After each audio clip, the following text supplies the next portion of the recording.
Good morning, Michael. Good morning, Jenny White. How are you? Good on this Friday, May 30th. Last getting winding down May here already. Can you believe it?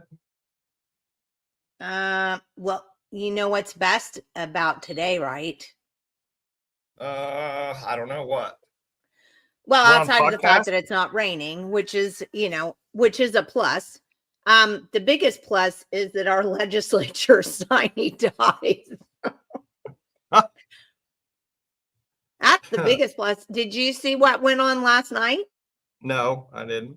Yeah, they were there until 12 something, after 12 o'clock, and they held a vote open for 2.5 or 3 hours. Somebody will have to check me on that. It was quite a saga. And they waited for Senator Pugh to get off a plane, and they escorted him to the Capitol so that he could vote on a bill about the National Guard.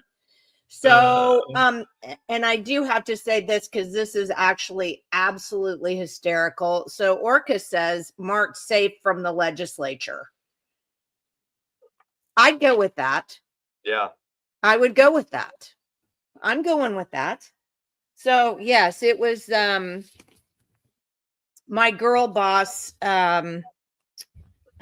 text stream that I have going was in overdrive last night while I was at a Luther town meeting trying to stop the mayor who loves going to ACOG and getting their ideas on small government. That we had to have a company come in called Beltline, who is they do solar panels and windmills, and now they're going to do data centers. So we had to listen to a presentation to that at Little Luther Town Hall last night.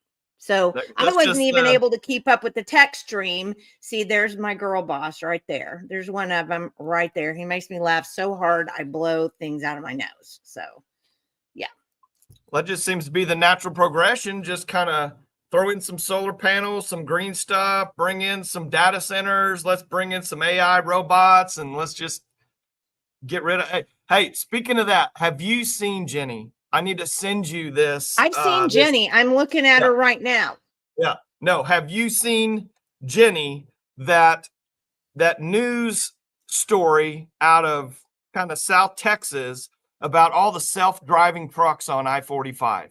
Have you seen that? No, I have not. It will blow your mind. There's this company, I can't remember the name of it, but they're testing all of their self-driving trucks on I-45, and there's a ton of them.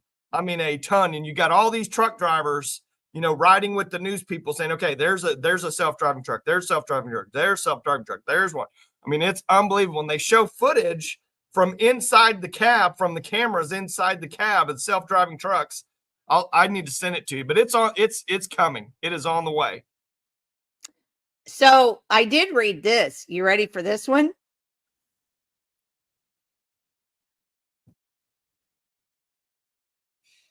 Oh yeah. Imagine that. Imagine that. So didn't we see a movie about this called The Terminator? Well, I mean, I'm just saying, didn't we? Yeah, think about this. Have you seen the stories with all the lawyers and the legal people that have been using AI, to help supplement their cases? And Yes. AI is literally making cases up to substantiate its claim in one way or another. I mean, they've been literally caught. I mean, it's going to be pretty incredible, probably. I don't want to say incredible. That's not the right word. It's probably pretty disturbing what AI is actually going to be capable of in the short future here. Well, and like Lisa said, she's talking about the trucks. She's seen it, and it's going to be a disaster with loss of life. And and she also, Roberta, in case you missed this, just saying. I just think, I mean, we're moving so fast on this stuff. Like these data centers, and we're not even allowed to ask questions last night because there's just a public, just introducing everybody to everybody. I mean, it's like, I just want to give somebody a bottle of pills and go, here, take these. And then they go, but it doesn't say what they are. And I'm like, but hey, it's good for you. Well, how do you know? Because everybody's taking pills here. I mean, it's the craziest thing. I mean, that's exactly what it's like. They don't care really what's going to end up happening. There haven't been enough data centers out there of the size that they're doing right now to even have a clue what's going to happen to the environment about them. And even the ones that they do have been shown to be detrimental to the environment. And these people are still like, it'll bring us money. Whoa. It's crazy. Well, I mean, ultimately, that's what it always comes down to, is all that money. But you know what? One time, I'd like to be a fly on the wall, like inside the Luther, city council meeting or one of these deals. When Jenni walks in, I'd just like to be in there and just like hear the guys. Okay, here comes Jenni. Here's Jenni. Jenni, what's Jenni gonna do now? I'd like to be in there. Well, Jenni and Sandra were there last night. So take that, town hall. So yeah, I mean, we're not going to take it lying down, but it's such a frustration because these people just have no foresight. I was going to say we're stupid idiots, but I didn't. So you should be proud of me. I just said have no foresight. All right. Well, we don't want to, poor Ashley's down there in the green room waiting for us to quit yapping so that we can start talking about marijuana. I was going to say medical marijuana, but I'm like, no, we already had that. So we're past that one. Yeah, blew past that one. Now we're on to the next set. So Oklahomans for Responsible Cannabis Action, '(S), Ashley Mullen is on with us this morning. And so I'm going to bring on Ashley. And I'm going to warn everybody, since we've had this problem before, Ashley is out in the middle of nowhere. Definitely. BFE is the correct term. Yeah. So her Wi-Fi may be a little wonky. So if something happens, we'll try to get her back in. But it may not be, and good morning, Jana. It may be, and then whoever's commenting from Orca says, yeah, that horse is out of the barn. Which, anyway, okay. So Ashley, it's very nice to meet you. Why don't you just give us a little something about you so that we know a little something about you? Well, I am located in northeastern Oklahoma. I worked with all three groups and organizations to work on getting 788 here. I worked on each individual petition, gathering signatures, also helped out in the very rural areas with the 788 campaign, as well as downtown Tulsa, getting signs put out, getting people registered to vote previously, and have been studying cannabis since I was 17 years old. And that about sums it up. So your job is with Orca, basically. I have just started working with Orca, mostly on getting groups organized. This is going to be a brand new campaign. A lot of us that have worked on this for the last decade are very tired. So we're working on getting new volunteers involved, getting out to events to educate on what exactly Orca is doing, what they have done in the past, to help with some very public issues that we have had since 788 has passed. And so doing a lot of the organization and some of the social media. Yes. Okay. Well, I warned you when you contacted me that I'm not a proponent for this, right? Yes, you should. Yes, you did. Okay. Because I Yes, just you didn't did. want people to feel like I was, taking Here to be advantage my of. support system. No, this is a debate. Yes, ma'am. I am here okay. for it. I love a good debate. Okay. That's it. Because I wanted to make sure. Okay. So Disclaimer. let me. The disclaimer from Jenni. I was warned. Ashley, Perfect. we're against you. Ashley, we're against you. We You aren't hate the you, first, Ashley. it We won't be just. the last. And honestly, it is nothing personal. You seem like a very sweet person. And I know a lot of people who are very earnest about this. I just despise it. So I am very passionate about it, but I do not take it personally. I have a lot of family that is against it as well. Yeah. So let me ask you this. What got you involved in this? So let's start there and we'll kind of go from there. So when I was 17, my grandmother was dying of emphysema, and I had been a quote unquote recreational user off and on for a couple years. I was actually self-medicating and had no idea that I was self-medicating. I was later diagnosed as autistic with ADHD. And so I was using cannabis pretty much to regulate my social system, my brain, so that I could study. I would sit down and smoke a joint, and I would write a paper or research the media while my friends were playing video games. And so my grandmother was aware of my cannabis use. And so she asked me to smoke with her. And that was the first relief she had had in 2 years of the side effects of having emphysema and COPD. She nearly coughed her toenails off in the process. And so at first she thought she was absolutely going to hate it. But for 3 hours, she was the most calm that she had been in over 2 years. And she passed on. Pretty soon after that, within a year after that, she passed on. And then when I came to Oklahoma, I was out having, a 4th of July shindig, and I met another activist there at the Riverside 4th of July fireworks show, and he had a big old pot plant on his head, and that was when they were running the Oklahomans for Health petition in 2014. And I said, how do I get involved? I watched how much this helped my mother.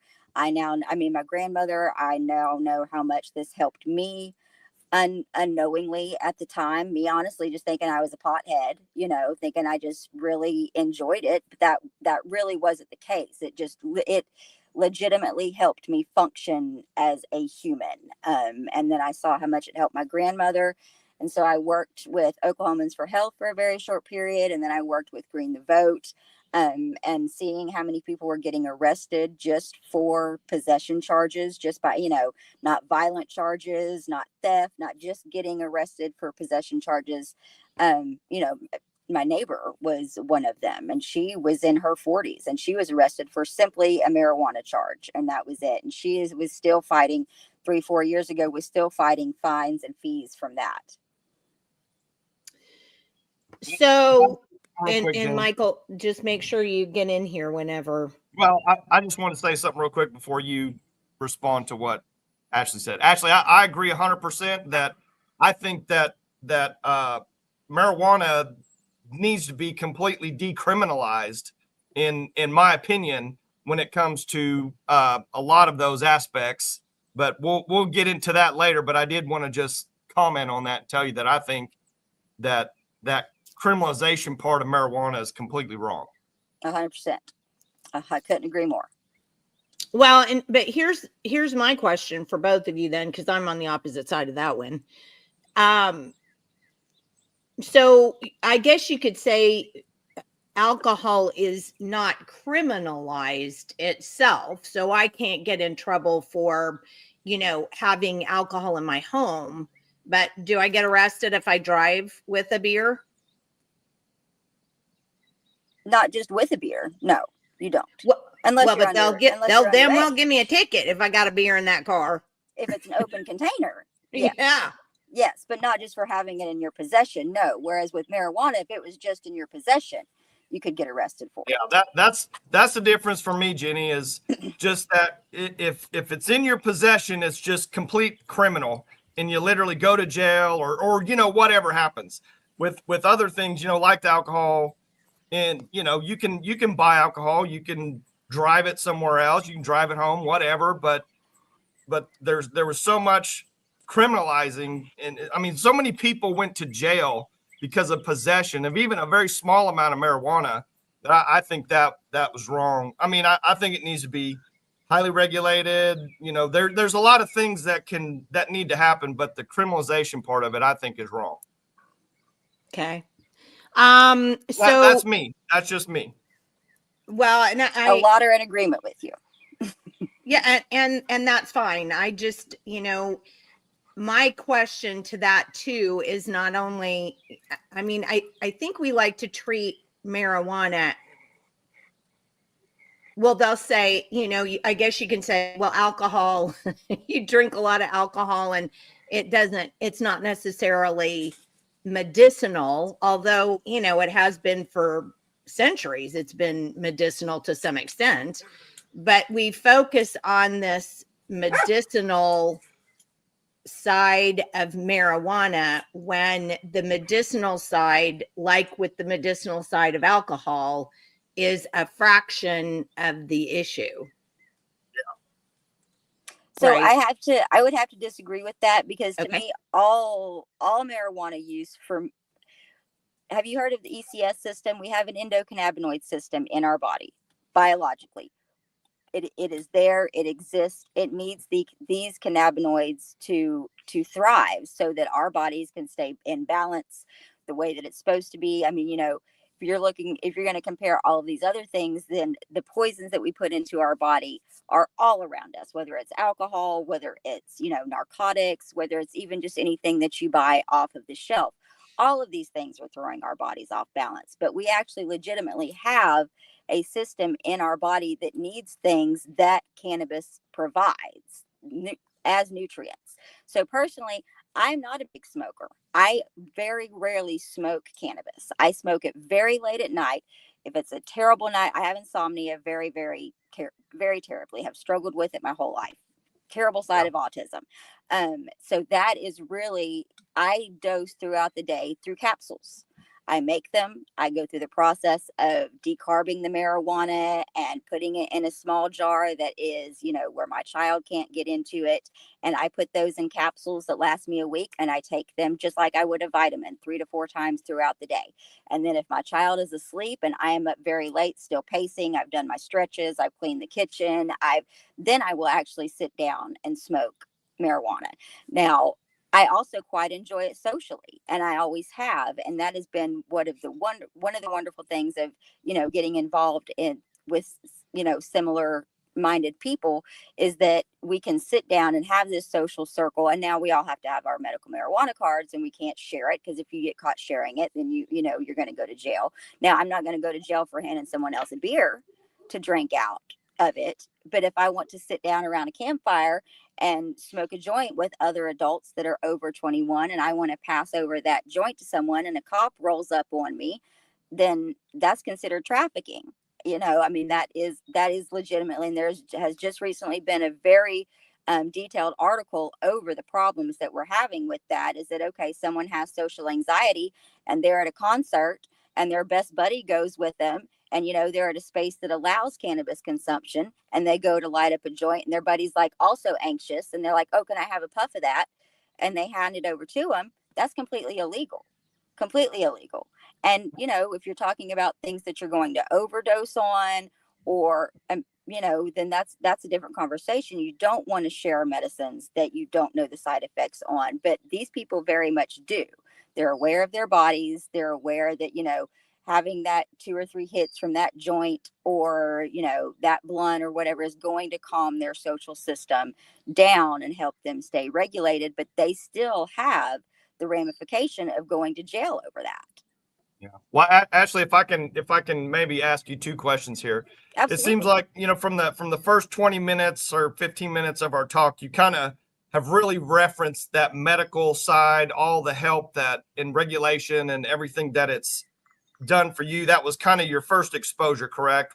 Correct. Absolutely. It wasn't Yes. the social side, just the pleasure of smoking it. You needed it actually I for the genuinely medical. thought that it was like, I thought that it was. I was going over to my buddy's house, and hey, Ashley, we're getting the weed. And I was not a heavy drinker at that point in time. When I stopped cannabis consumption, I became a very heavy drinker. Yeah. I was an alcoholic for almost 20 years. And the only thing that stopped my alcohol use was cannabis. Yeah. Well, kind of where I was going with that is, if we have legal medical already, I mean, what is the actual argument for the recreational side? I mean, if the maid, because like you were talking about going to concert, you may have anxiety, you may need to do something, or all the cases in your life where you needed to self-medicate in one way or another. I mean, if you have these issues that are diagnosable, you can get, your card, you can have it legally, through the medical side. What is the actual argument for just the complete recreational side then? So a huge argument that I have that on that is access. So there are specifically people involved in, jobs that are like, hey, if you get your medical marijuana card, there are things you can't do there. Or so if it's recreational, that limitation is not going to be there.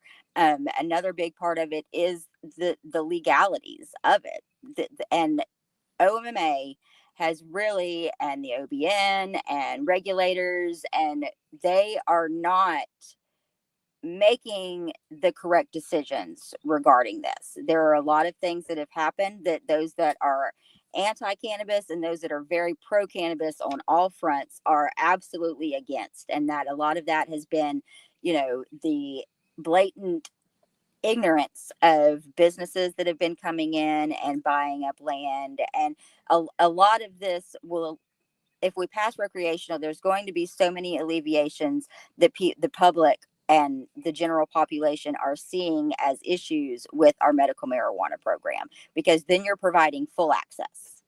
All right. Well, I'm actually going to stop you there though, Ashley, because I'm kind of a researcher, and I figured that would probably come up. And there are 24 other states that have legalized recreational use of marijuana. And of those, pretty much all of them and several of them, California one has seen an explosion in illegal marijuana. So the argument was, well, once it's legalized, then we're not going to have any reason to have this black market, dope anymore. And that's actually not at all happened in Oregon, California. Those are the two that I just remember off the top of my head from looking into it. California's illegal industry, black market industry in marijuana has gone sky high. Colorado is the same. They're having the same problem with that. So that's really not an argument, because you can find that in other states that just simply is wrong. I mean, and I think a lot of that is the THC component. And I was reading a lot about that this morning as well. So yeah, we have cannabinoid receptors in our body there. I mean, there's no doubt about that. But there are parts of marijuana, like CBD, for example, that definitely can help a lot of people, but it's the THC that makes people get their high or whatever, not the CBD. And THC content in marijuana everywhere, I mean, across the United States, I mean, just in general, has gone sky high. So from like 1980, it was like something between 4 and 8% of THC content in marijuana then. and it's gone to something like, what was it, 45? I mean, I pulled it up Yeah. so I can actually look at it. It's just It's multiples. It's multiples. 15 to 25% higher, with concentrates reaching 60 to 95%. And when people say, like, you know, we tend to compare and contrast alcohol with THC, and I'll get to some of the comments in here, because there are some of them, you know, very pro, and there are some of them, you know, very con. So we'll get those in here in a second. But I did want to point out that particularly in Colorado, there have been a huge, they literally are dealing with an influx in their emergency rooms of THC poisoning. And that's been the same thing in California. And unfortunately, the legalization of marijuana has driven the increase in THC, because people want the product, and the more you take, the less high you get off of it. So you get more and more and more. So people want that higher THC concentration. So it's bred, or they move toward higher THC concentrations. And then if people who are not used to that get it, it can kill you. So, you know, when you said people, you know, one of the Orca people said something about, you know, well, you don't die, alcohol kills you. I'm not going to say it doesn't. I mean, I have a cousin who died of liver disease due to alcoholism. So I'm not the person who's going to make that argument.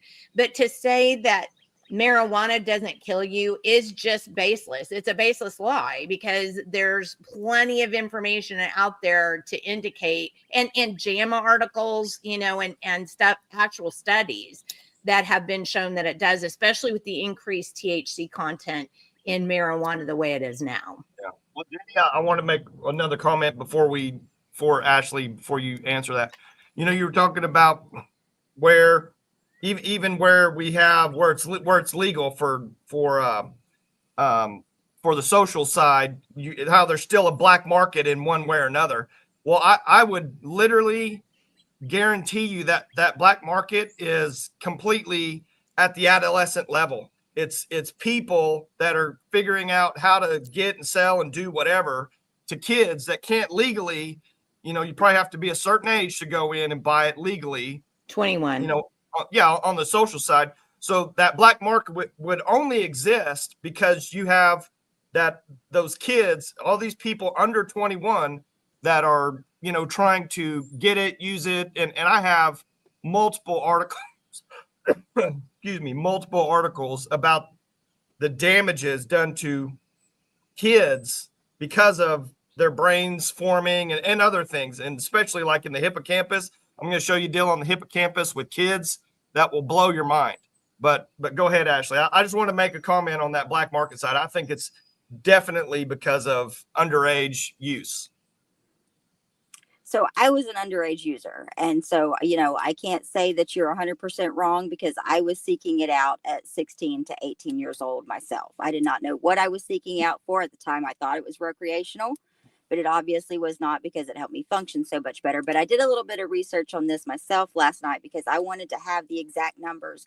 And so according to the 2023 Oklahoma Youth Risk Behavior Study, 80% of high school students reported not using cannabis within the last 30 days. So that is not really, I mean, there's an argument on both sides to that, is that you may see some, and it may just because there are more people reporting it, because there is more access to it. And, you know, people are it's more of an open policy thing now, where, you know, families used to be like, oh my gosh, my kid took marijuana, I don't want anyone to know about it, we handle it, and these things. Or, you know, kids having access to cell phones, and some 18-year-old smokes too much cannabis and gets very paranoid, and they call the ambulance services themselves. But, you know, there absolutely have been 0 confirmed deaths regarding cannabis use. 0. Absolutely none. Even in Oklahoma, there's been 0 report you cannot overdose from cannabis. You can have adverse reacts to cannabis, especially regarding to anxiety and paranoia. But, the things that are really problematic for cannabis consumption is that people are not aware that they can have allergic reactions to certain terpenes. So terpenes are what gives you the flavor and the smell in cannabis. And we can absolutely have allergic reactions to those that we don't know about, because there's not enough research done on it to explain what those terpenes can and cannot do to someone. So like, I have a very dear girlfriend, she is allergic to a ton of fruit, strawberries, certain citruses. And if so, there are certain parts of cannabis that she avoids specifically because she knows about those allergies, and those are all related to terpenes. I have had one terrible experience with cannabis. I'm going to tell on myself here because they can't take me to jail anymore. I was trafficking cannabis to myself only, not to other people. Well, to myself and to my then partner from Colorado. I was driving to Colorado, picking up my 3 ounces that would only get me a misdemeanor. I was repackaging it and bringing it back home for he was then my husband and myself. And they had neem oil on one of it. And I had I was violently throwing up. I mean, just absolutely vomiting everywhere. And then I did my research and come to find out I have an adverse reaction to neem oil. Well, that's an accepted pesticide everywhere. You don't have to, that's not regulated in it's an any organic, way, it's shape. Considered an organic pesticide. Yes. Correct. Absolutely. And so there are farms that are using it. And so there are certain stages that it should be acceptable to use it. But in marijuana growth, once you get to that flowering stage, you should not be able to use, because that is when it will start affecting you. If you are still in the premature phase to where there are not buds growing on the plant, it will not be harmful because you're not smoking any of that plant, and it will have time to be watered out of the soil and the root system, or however you're growing it. But I have a terrible reaction to neem oil, but that itself did not kill me.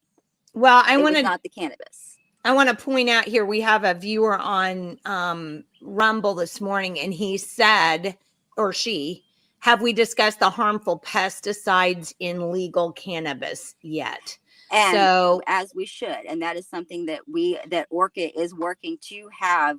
That is one of the things that we are working on, is regulations and keeping this safe for everyone. There is another organization in Oklahoma. I'm blanking on their full name now because it's kind of long, but their acronym is SAFE.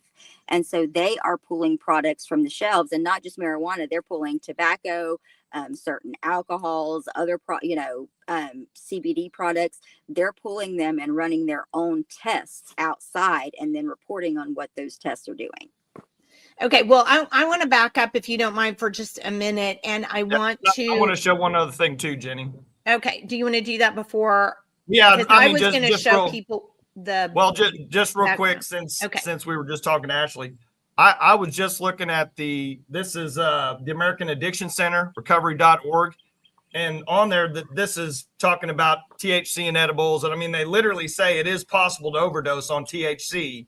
And then they show, the signs of the overdose down here also. So I just wanted to show you that. But there have been no deaths. There have been no overdose deaths from cannabis. Well, and maybe that's true. I didn't actually look at that this morning. But Ashley, when you're talking about, like in Colorado, for instance, they had I believe it was a 56% increase in people coming into the hospital with THC overdose. You're talking about probably, and I didn't look to break it down, but I mean, if you're talking about young people, you're talking about people without insurance, you're talking about taxpayers picking up a whole lot of money there. I mean, if you want to look at it that way, and a lot of families who have kids who have been, I mean, you can absolutely get THC overdose. It's very clear.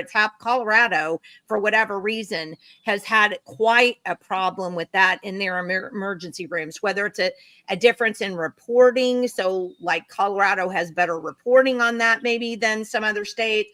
But my feeling is if Colorado is seeing that, it's not that other states aren't seeing it. They're just not reporting it as well. But that has been a huge issue. So what I want to do is I want to bring in the Ballotpedia, because I want people to see what the actual state question says. So this is state question 837, marijuana legalization initiative. And so you can go to Ballotpedia and actually see what it says. And I think another one of my big problems to this particular thing is it changes the Constitution. And I think everybody who watches this program or knows me on any level knows, I'm not a big one for state questions that change the Constitution, because if we want to do that, then I would suggest we take care of a lot of other problems like property taxes with the state constitution before we do that. But the other problem is, once you amend the state constitution, you take that out of the judicial system then, and there's not an easy fix for it if you have a problem with it because it's stuck in the Constitution. But please go to Ballotpedia and read that. And then I did also want to show you this. This is the actual this is the whole referendum. So I suggest that you go and read this because it's really quite long and has quite a bit of information in it, because you have to remember that on the ballot, they have to reduce it to, you can't have 27 pages on the ballot about what the state question is on.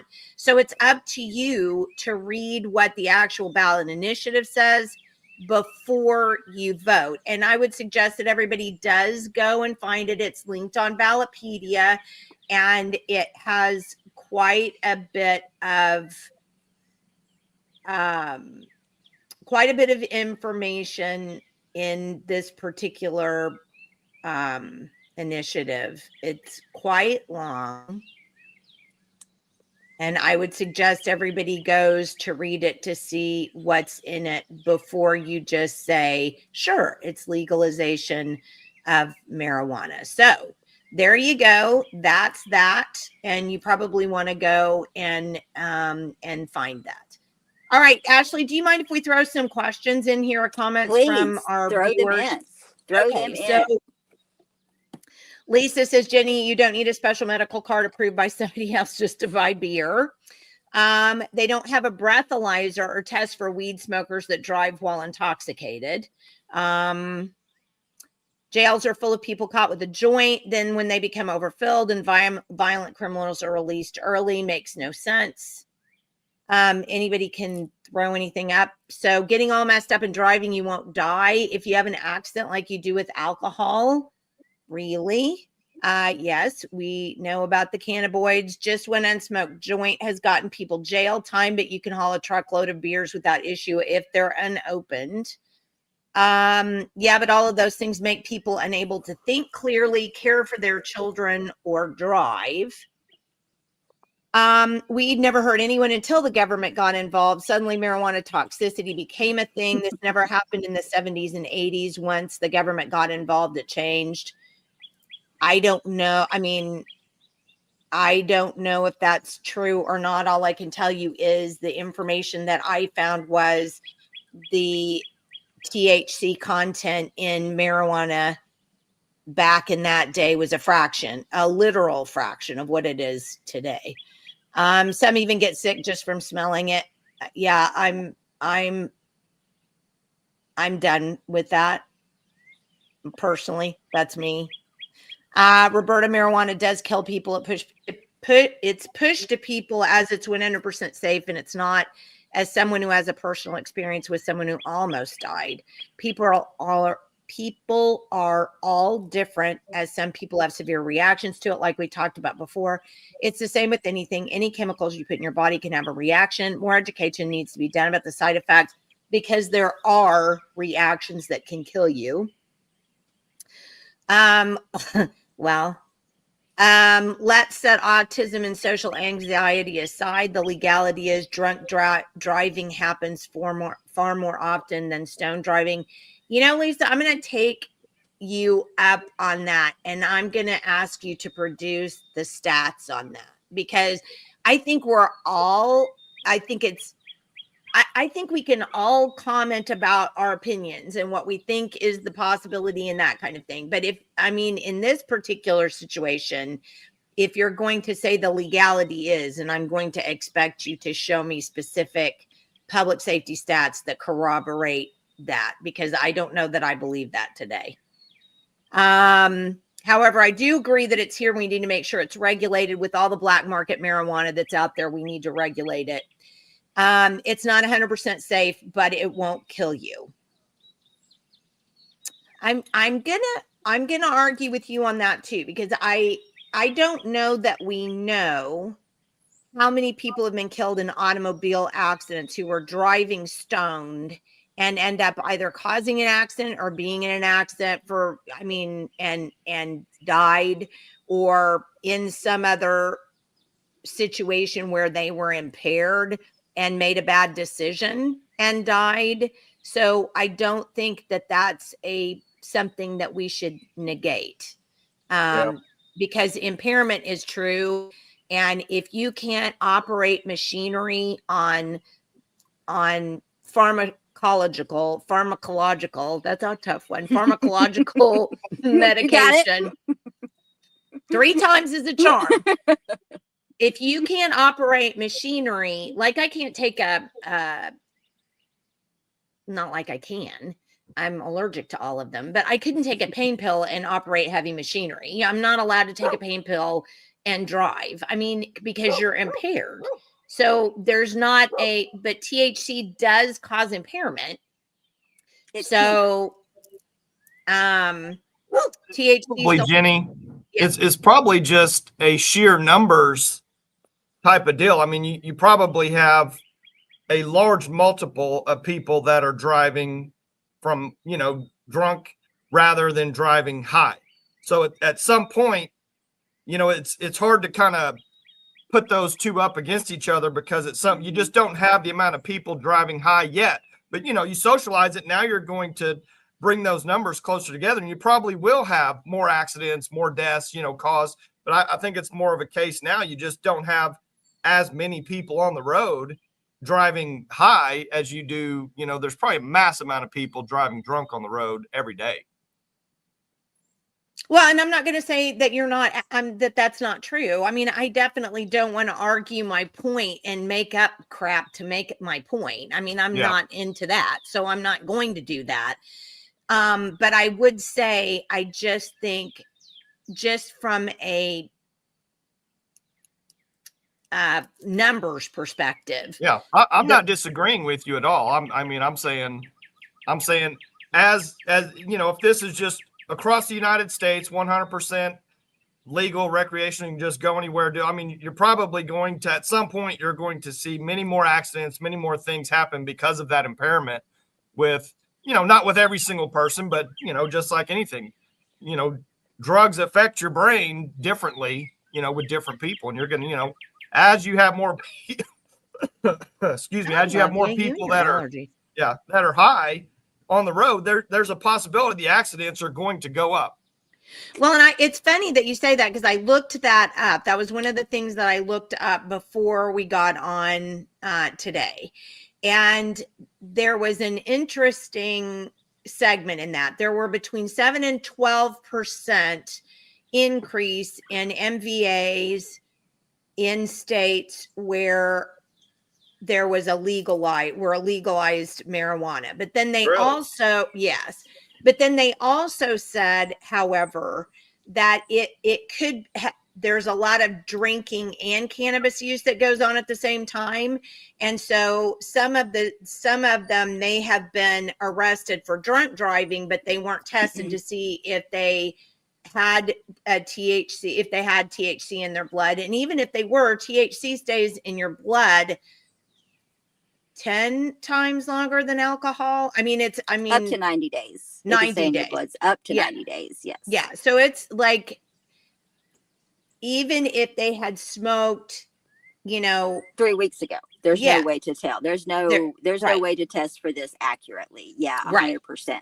And right. so, and also another thing to consider as well is that a lot of cannabis consumers are also on narcotics and other things that can inebriate the brain and, you Yeah. know, the hand-eye coordination and driving capabilities as well. But so just some quick information on that. I'm blanking on the year and the exact people that did it, but there was a small study done just here in Muskogee.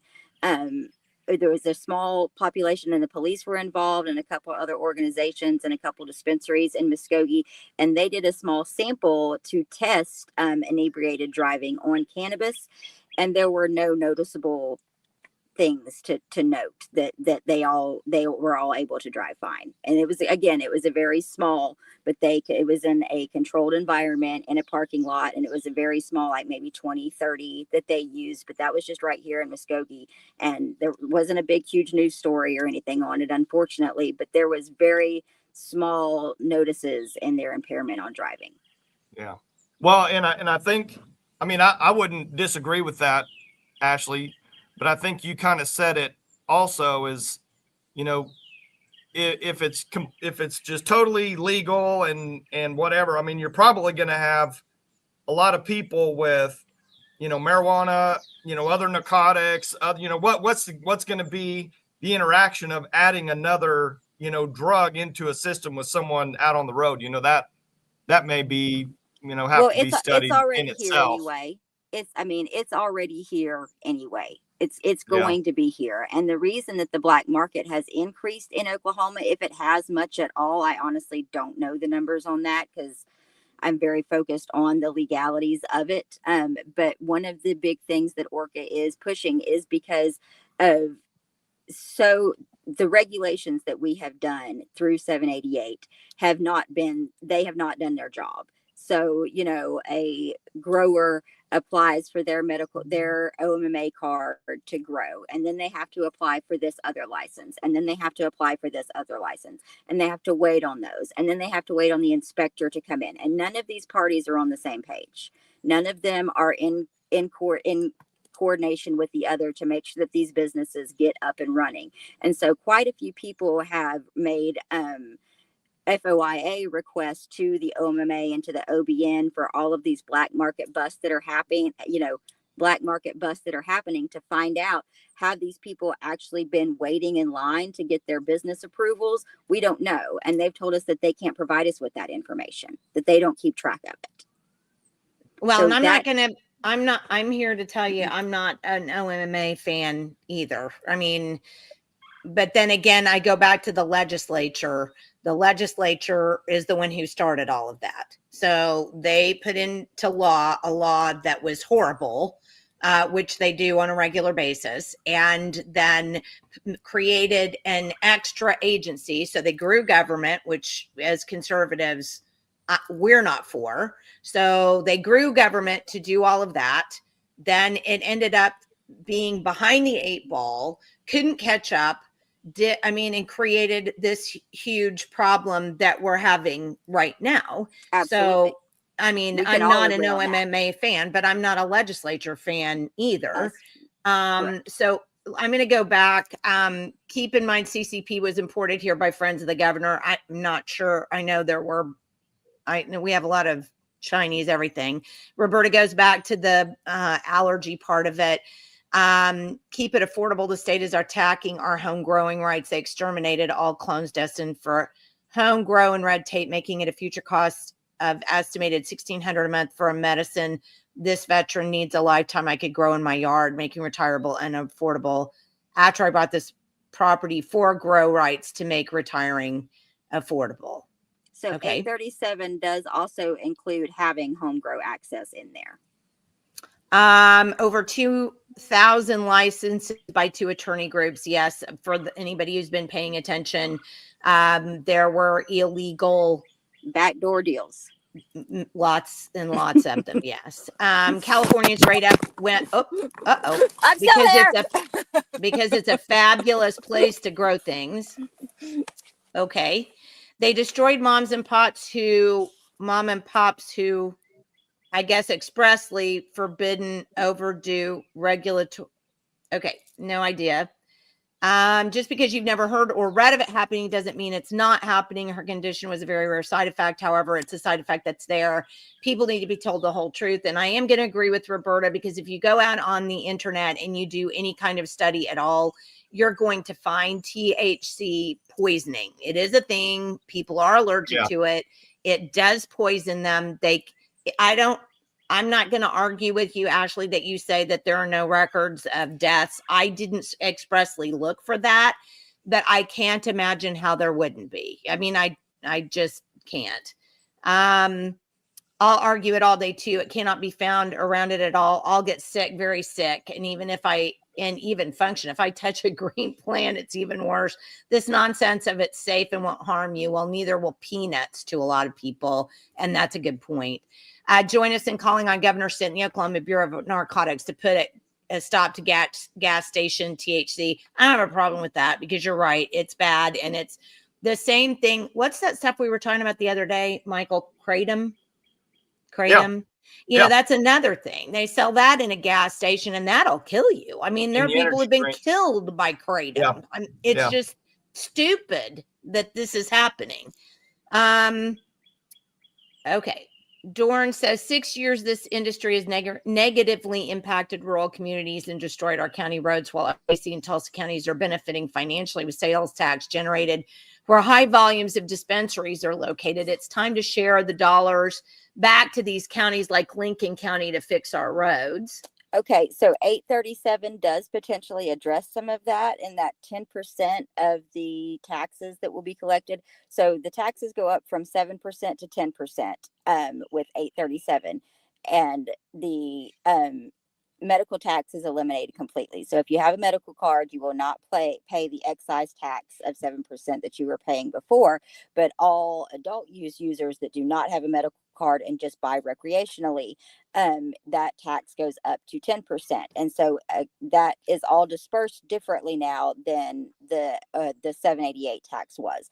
And so 30% of that goes to the state general fund, 30% to grants for public schools, 20% to grants and government agencies and nonprofits for drug prevention and addiction programs, and then 10% to the state judicial revolving fund, and 10% go to municipalities and counties where the cannabis is sold. So the passage of 837 will address exactly some of what that problem was that viewer suggested. And he's exactly right. You know, our taxes out here in Mays County, we're not seeing a lot of it. Some of it has been noticeable in the schools, but with all of these federal grants and things that are getting ready to go with all of the policy changes that we're having under this administration, 837 will help with some of that, at least locally, to a smaller extent. Well, and I got to tell you, you know, my cynicism is very high there, because I look at what we did.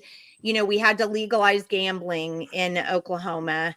We had to legalize, we did, you know, the whole medical marijuana thing. And it's all under the auspices of these taxes. We're going to charge people to do it. It's a sin tax. And these sin taxes, like what we do on cigarettes, you know, and these sin taxes are going to go to a certain place, and they're going to help this and they're going to help that and blah, blah, blah. It's no, I would be very hard pressed, and I'll apologize if I'm wrong. I'd like to see one place our taxes have actually gone that have helped anybody other than lining the pockets of the people that create the problem in the first place to fix the problem. I'd like to see that. Unfortunately, I can't disagree with you there. Yeah, I am a big anti-tax person in general. Yeah, and so what ends up happening is now we just keep increasing taxes and increasing taxes. And then we'll say, but it's for the children. Well, we are almost at the bottom of education nationally, but by God, you can go to a casino anywhere.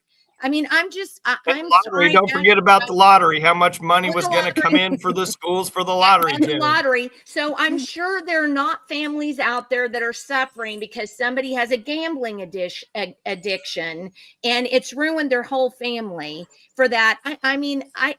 I'm done with it. I would imagine, because I didn't look it up. I'd like to know how many people are suffering because of, you know, drug and alcohol addiction, including marijuana, and how that's affected families, kids being taken away from parents. But I mean, all of this stuff it all goes back to personal responsibility for sure, but do not start on me with the taxes, and the taxes are going to be used for this, because I cry big fat BS on that. Yeah. I've never seen it happen one time, and I'm well over 60. So no.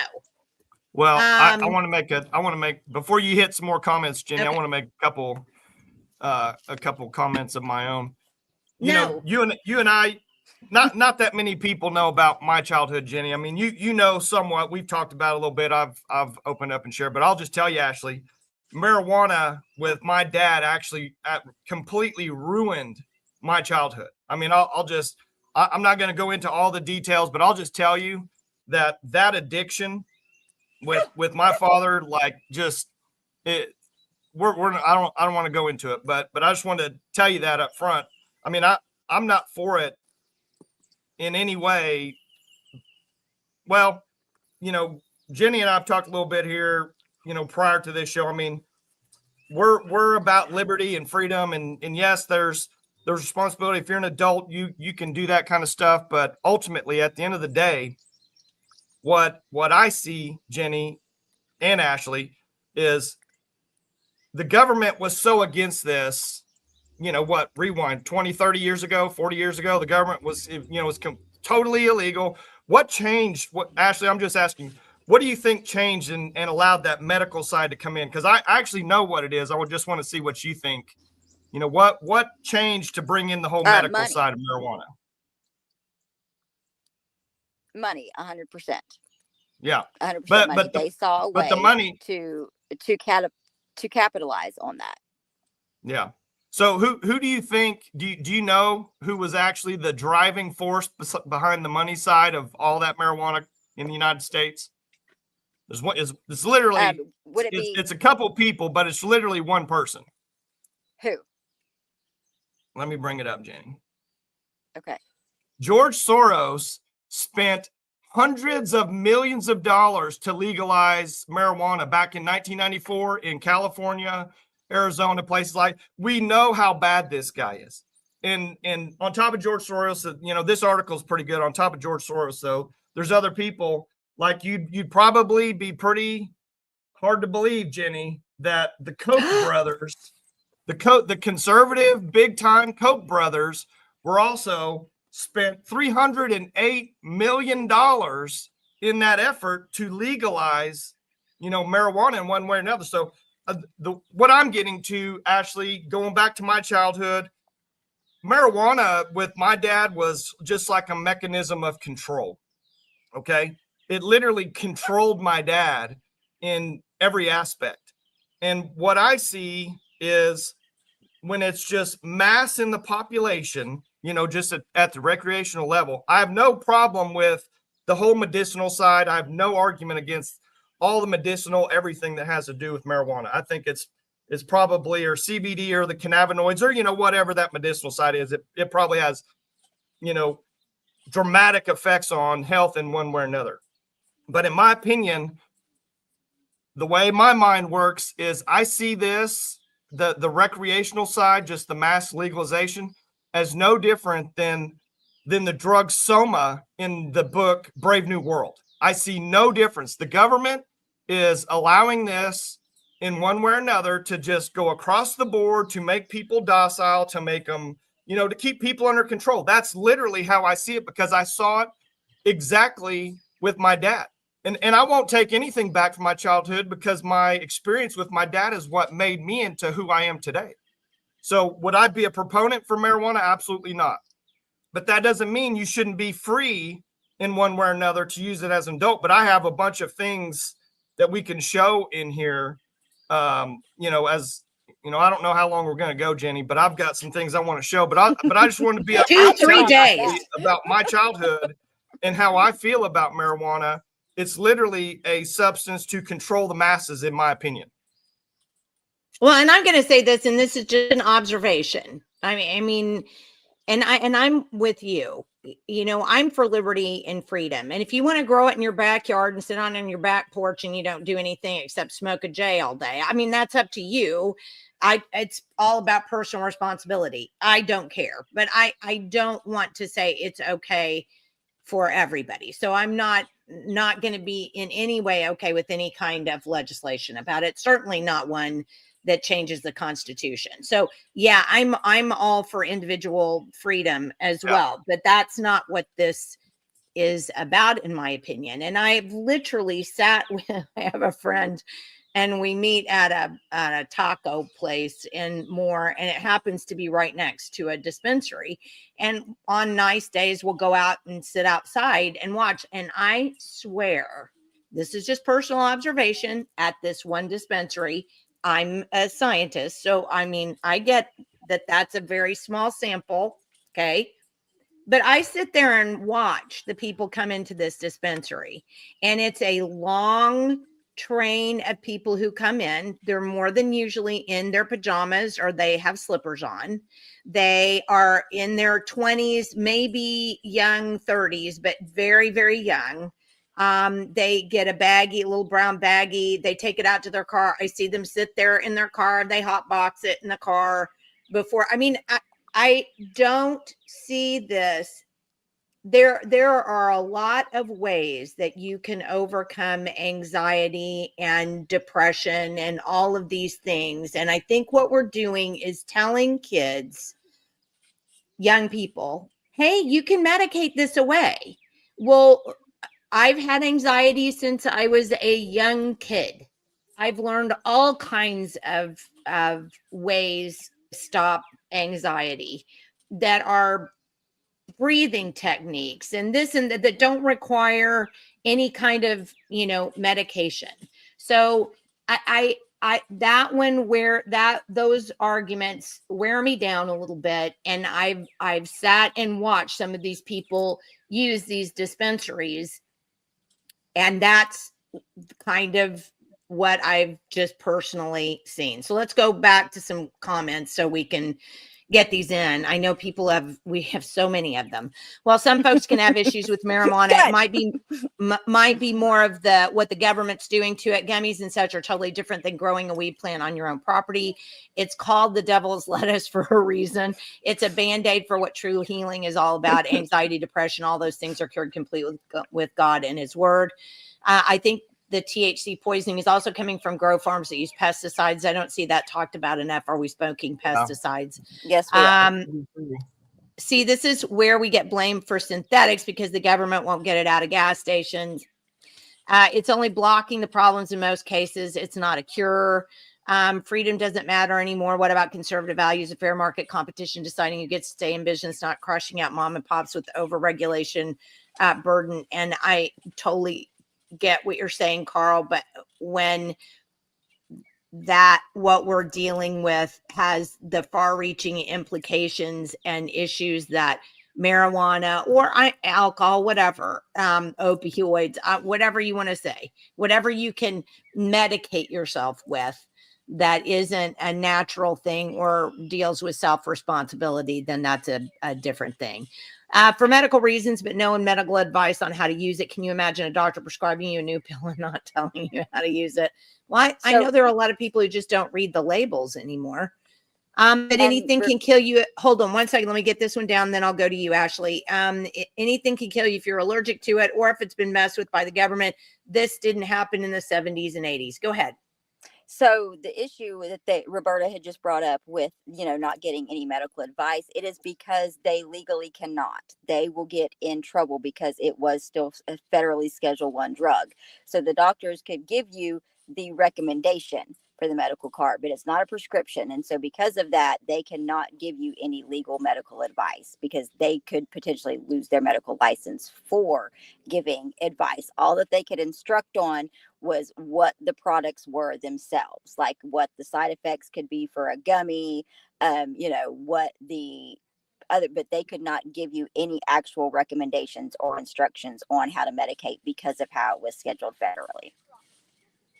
We have a commenter on Rumble who says, I think it should be just as regulated as pain meds. I agree. It's about making people morons. And yes, they all have anxiety or a hangnail. We all do.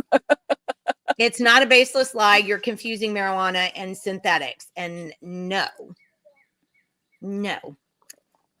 THC is not. I say no, and I don't know, maybe you're right, it doesn't differentiate on what a synthetic THC is, but all I They can don't. tell you is the THC content in marijuana has increased. I mean, I think every place you can go on the internet, that's a basic agreed upon thing anymore. The concentration level, the concentration you're getting, is that what you're talking about, Jenni? Exactly. The amount of THC per joint, per gram, is greatly in excess, up to 25% over what it was in the early days. And there are manufacturers out there that the whole illegal market is all about trying to up the amount of THC for users who want, the bigger, better. So that is true. And in small cases, it has been reported that there are those higher numbers. But overall, the average amount of THC has only increased by 1% to 2% over the last 20 years. There's been research done on that. So in certain cases, yes, there have been higher levels. But a lot of this testing that is quote unquote mandated, they're not accurate. They're not.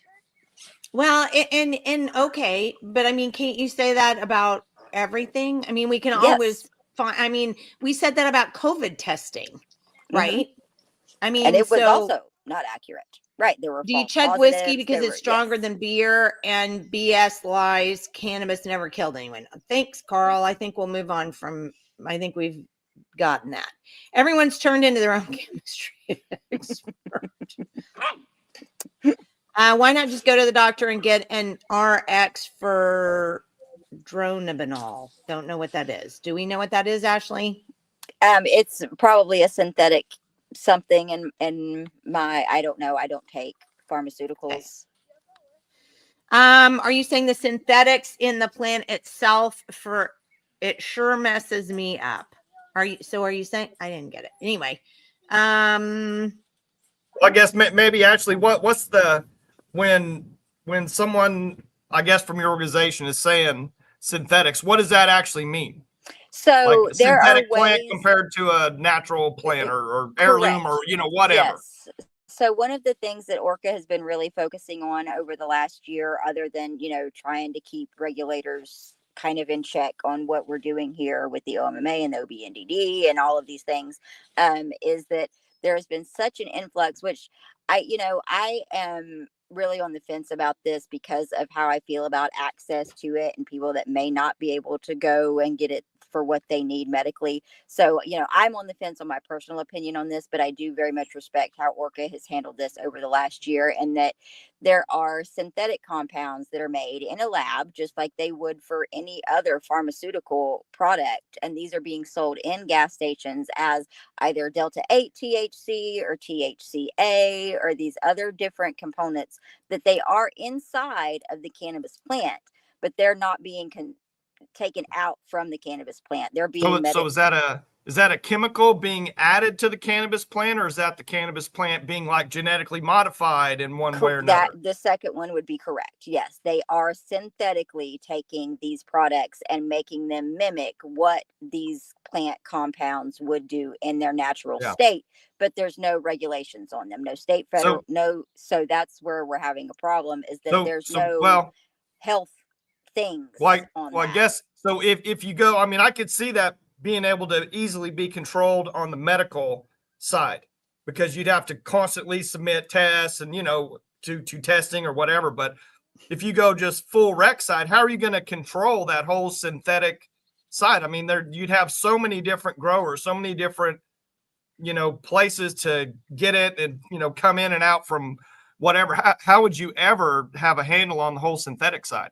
I mean, because we're never going to until the federal government does something about it, or each state steps up and does something. So Governor Stitt, he just went along just a few weeks ago and has said that he is going to go after, pulling these things off of the shelves. A very dear friend of mine, he has a vape shop. He was selling these products, and some of them, it's just like ordering CBD online. You don't know what you're going to get, right? I mean, you could actually get a legitimate product that is from a good company, that has done their testing, that is doing what they should based on FDA standards or whatever. And then you have these companies that aren't. It's no different than ordering CBD. Well, don't forget, there's no FDA standards because that's a federal Food and Drug Administration, and Correct. it's illegal federally. So Correct. it can't be that. Now, Well, Schedule 3. also, We're Schedule one other 3 thing, now. Jenni. Well, I guess kind of the roundabout point I was going to kind of get to, Ashley, is if it's going to be just recreational legal and you're going to have a mass amount of synthetics in the market, you know, and at some point someone's going to have to police that. You know, how many tax dollars are going to have to be spent creating task force, testing facilities, all this, you know, all this stuff in order to try to control the synthetic side? Well, they're two completely different things, right? So everything that is done through 837 is going to have to be done through a dispensary just the same as it is in every other state. The synthetic issue is completely separate from what 837 does. That's going to happen whether we pass recreational marijuana or not. The synthetic part of it and what they're selling, you know, just willy-nilly in whatever store that they want to, or to be able to order online, or they're two completely separate aspects. One does not have any relation to the other, unfortunately. I wish that with 837 I could say, yep, everything that goes into a liquor store. I mean, they were selling THC products on the countertop at a liquor store just 2 weeks ago. Yeah. And that is recently now, because of what Stitt has done, is going to be, you know, pulled a little bit. But it's completely separate from what 837 does, unfortunately. Yeah. Well, I wish that I could say it took care of it, but it won't. Yeah, I just have a hard time believing that, you know, if 837 comes in, it's rec, and then you have to go through the existing dispensary system. I just don't know how that's going to stop the synthetic. I mean, I would think it'd be actually more prominent, you know, because there's going to be more battle. Yeah, there's going to be more supply, more demand, and then, you know, I don't know how it's going to stop that. Well, the synthetics aren't coming from marijuana grows, period. They're being manufactured. It's not, they don't have anything to do with the other. They're being made in a lab. You don't have to have a marijuana grow to go and make that. So we've got so many in here, and I'm just sorry, guys. I'm just having to roll through some of them. I know someone in OKU had to go to the hospital, then later found out the grow farm here was using a certain pesticide. They almost died too. The grow farm was shut down here, one of the ones that truly needed to be shut down. And there are those. It's just as easy as any study or research. It's easily skewed to obtain the results you want. Skewed studies and research is everywhere. I think Colorado and California have so many instances because of all the pesticides they're using to grow. Also, the vaping of THC, they found horrible poisons in some of the vaping liquid. That's what sends people into psychosis, I believe. There may be some of that. Orca says, forget about pedia. Here's the official language and an FAQ. So I guess you can go to to the Orca website to find out. And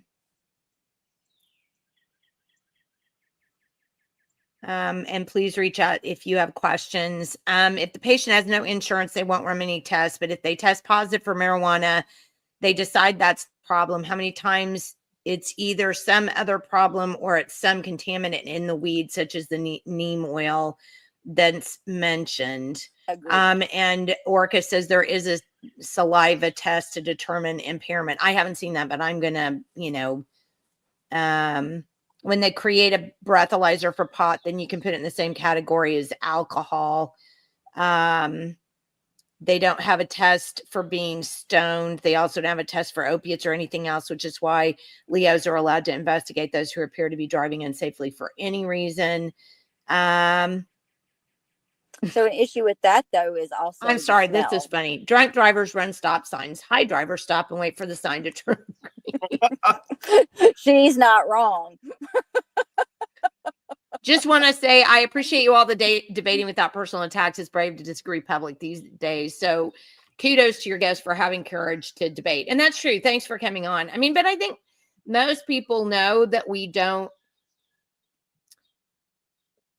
like, for example, I'm fiercely opinionated, but I'm not going to call you a poo-poo head just to have my own opinion. That's ridiculous. Right. And I might learn Now, I will something. call shit a shithead, but that's about as far as I go. Well, we're not, I'm going to try to avoid that. Catch me on X. No, I'm on the TikTok. All right. thank you for covering this issue. We've got stats on that and more. Let's do this again and we can bring receipts. You had notice for like weeks on this. So, okay. Lots of people driving on their opioids and muscle relaxers, though. Not saying that that's not true. We got comparable stats on that. These people are driving down the road smoking joint. We've also got joint before and after the effects of legalization. Well, and I looked those up too, and they weren't great for what I saw. Yes, the Muskogee experiment. I don't know. You'll have to go to their website to find out about that. Never will I support recreational use after the implementation of the medical pot law, let alone other states' outcomes from recreational laws. I'm not opposed to others' consumption or personal growing for yourself in your own home. And that's probably, I'm with Robert there. I got to go drag out of the archives. This is, people are driving on opioids. It's hardly a defense for supporting pot. And I do kind of think that that's a red herring. And, well, so-and-so is doing it on alcohol. That's one of the things that kind of makes me hate the whole legalization of pot thing, because I'm like, so we're not going to be able to demonize everything. And pot's been around probably just as long as alcohol, because just as long as there have been human beings, there have been human beings who want to get stoned on something for whatever reason. So all of this stuff is out there. For whatever reason, we've chosen to say that alcohol is the state sanctioned, I guess, drug of choice. But the only problem is it's not really state sanctioned, because there are still rules and regulations that follow around alcohol, and you can kill yourself with a bottle of gin. And just because you can't, according to you guys, kill yourself off THC, I'm not going to say that that doesn't happen. And I'm not going to say that we have as many THC users out there as there are alcoholics, just like we heard from Michael, mirroring these things. So again, I that part of the argument pisses me off, because I'm like, it's all bad. So let's not pretend somehow that this is great. It's all bad. And I want to show you a couple other articles that I have, Jenni. Okay. And like I said, we're getting there's so many, we're an hour and there's a 17 ton of minutes, and comments. there's so many comments on here, because people are, and I'm glad we're having the discussion about it. Absolutely. This is one, and I'm just gonna tell you, since I'm moderating the comments, I'm gonna put this up because I tend to agree with this. So there you go. While it's true that there's no roadside test for opiates, a key difference is that opiate use is typically prescribed and regulated. But yeah, there's a lot of black market in opioids too, with clear guidelines for impairment. And that's where I agree with you. Marijuana's psychoactive effects vary widely, and without a reliable immediate test for THC impairment, enforcing safe driving law becomes nearly impossible, amplifying public safety risks. And I wanted to sit on that one. Yeah, because I do tend to agree with that, just commonsensically. And then when you look at the data out there, one of the things that I had been reading over the years is, with the increase in THC in marijuana, you're seeing an increase in psychoactive issues. So schizophrenia has gone up, and that's not debatable. I mean, that's been seen. It's been observable. It's been written about. Well, there's a plethora of psychological issues that have psychoses, all kinds of things. And paranoia, there's things that get greatly amplified with that. Yeah. You wanted to say something, Michael? I'm sorry. Well, I just want to say, I go back to just the access, the mass access with kids. And, you know, here's a study here, or this is an article that's from a study from the Chicago Northwest University. So the daily marijuana users, so they're talking about kids here, they actually have abnormally shaped hippocampus. So, I mean, you've got a chemical going in there, you know, changing the actual, you know, physiology of your hippocampus. And says, you know, just over the longer term, they performed 18% more poorly, you know, on long-term memory. And that's what these researchers said here. But here's another one. This is, and this was a JAMA study here, and it's talking about the effect on your verbal memory. So, this is, you know, kind of over a longer period, Ashley, but they literally said for every 5 years of marijuana use, researchers found that on average, 1 out of 2 people remembered 1 word or fewer out of just a list of 15. I mean, that's pretty significant amount of, I mean, that's just one, you know, every other person loses a word out of 15 words every 5 years. And then one more. So I see that. Okay, go ahead. Well, I got just one. I got one more. Well, I got 2 more, but this is another one. And Jenni, this will kind of go into your wheelhouse as a biologist, but they're talking about the epigenetic changes, you know, from longer term marijuana use and the cancer risk, you know, specifically in men, testicular cancer is linked directly to longer term marijuana use, or THC, I guess. But also, Jenni, that cannabinoid reduces inflammation. Okay. I should have gone down into this study, but this literally says that the THC affects the lymphocytes in your body from reproducing or however that would be more of your side, Jenni. Anyway, I wanted to show a couple things because a lot of those are all from not people that are adults that are older. These are all things that affect more kids than anything in their development, and then going forward, how their body reacts to those things in the longer term. Okay, I've been throwing together some comments, so I'm going to go back over. Well, that's where free will comes in. So do we criminalize alcohol, porn, gambling, lying? Hard to always have these discussions because we technically should all have free will. These are difficult discussions. I thought that was a yeah, and I've got a few more of those in here. Darlene says, yeah, children are terribly affected. I spent much time in guardianship court as a law school student. I didn't see a single guardianship case involving drug abuse that didn't start with marijuana. And I think that's been well documented and even well observed. So I don't think that's an argument there. Making it illegal 100 years ago as a control mechanism, cannabis helped build civilization in our country. Who's the Orca guy? Do you know, Ashley? Yeah, that would be Mr. Jed. Yes. Okay, Mr. Jed.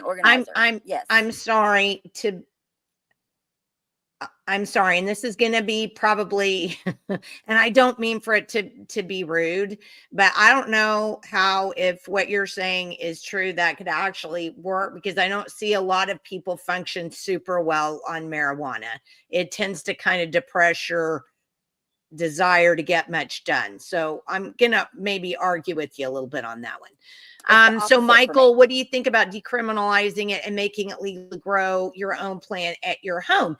And I wanted to pull that one out because then Robert follows up and basically says the essentially the same thing. I'd support that repeal everything established from the medical pot law, no dispensaries, no public use.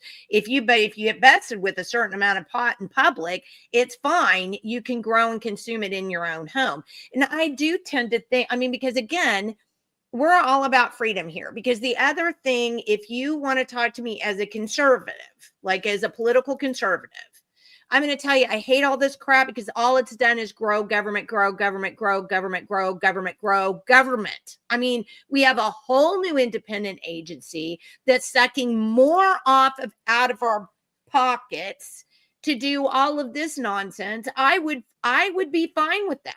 Just say, grow it at your own place. you do you. But if you get out and drive with it or whatever, you're under the same laws as there are with alcohol and everything else. I'd support that. I don't support anything else, basically.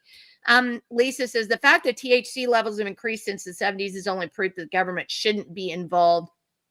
We should grow what we want to be able to grow without fear of jail time. And I guess I don't, disagree. You